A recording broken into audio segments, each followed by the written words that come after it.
The inferior alveolar nerve block is the most commonly used anesthetic technique in dentistry.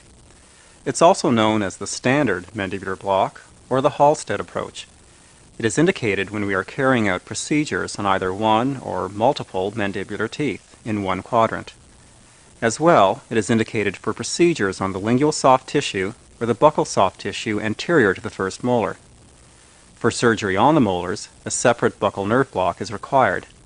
The nerve anesthetized by this block is the inferior alveolar, which innervates the pulps of the mandibular teeth in that quadrant from the third molar to the central incisor. The buccal periodontium anterior to the first molar is also anesthetized through its innervation by the mental nerve. In administering this block, we often anesthetize the lingual nerve, and therefore the anterior two-thirds of the tongue and lingual soft tissues as well. The objective of this technique is to place the needle tip above the mandibular foramen into the sulcus just behind the lingula. This is where the inferior alveolar nerve inserts into the mandibular canal. The lingual nerve lies just anteriorly and medially and is often anesthetized along with the inferior alveolar nerve. You begin by looking at the anterior border of the ramus, which is shown here, and feeling the greatest depth, which is the coronoid notch of the external oblique ridge. This point should be palpated with your thumb or finger, and the greatest depth noted, because that will correspond to the height of injection, which is usually between the midpoint to height of your fingernail. The next stage is to palpate the internal oblique ridge, which is the next prominence as you move your finger or thumb in medially, and that should be palpated, a mental note made at that point, and then your finger or thumb again withdrawn laterally, pulling the soft tissue landmark with you.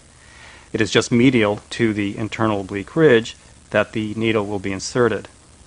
At this point, you're ready for needle insertion. The needle is advanced just behind the lingula until it hits the mandibular sulcus. It is at this point that the mandibular nerve inserts into its foramen. The patient needs to open her mouth wide, and the first point that is palpated is the anterior border of the ramus, and specifically the coronoid notch of the external oblique ridge, and that is where my finger is resting right now. You then should move your finger in medially to feel the internal oblique ridge, and that marks an important landmark because it is just medial to this point where the needle will be inserted. Then by retracting your finger out laterally again and resting on the external oblique ridge, you expose the pterygotemporal depression, which is this depression shown at the end of the probe here. It is within this depression that the needle will be inserted. The medial border of the depression is the pterygomandibular raphe, and again the needle insertion will be within that depression, lateral to the raphe. The height of insertion will be roughly the midpoint of your fingernail, anywhere from the midpoint to the height of your fingernail, and that determines the correct height of insertion. After palpating the landmarks, you will be inserting the needle into the pterygotemporal depression. The needle is brought in from the contralateral side, and insertion point is directly there, and advance slowly until you go 25 millimeters. Once bone is hit, you withdraw slightly, you aspirate, and slowly begin to inject a full cartridge of local anesthetic unless you are following with a buccal nerve block, in which case you should inject 3/4 of the cartridge. The needle is now passing through mucosa, a thin portion of buccinator muscle, loose connective tissue, and adipose tissue. It lies lateral to the medial pterygoid muscle and the sphenomandibular ligament, and medial to the ramus of the mandible.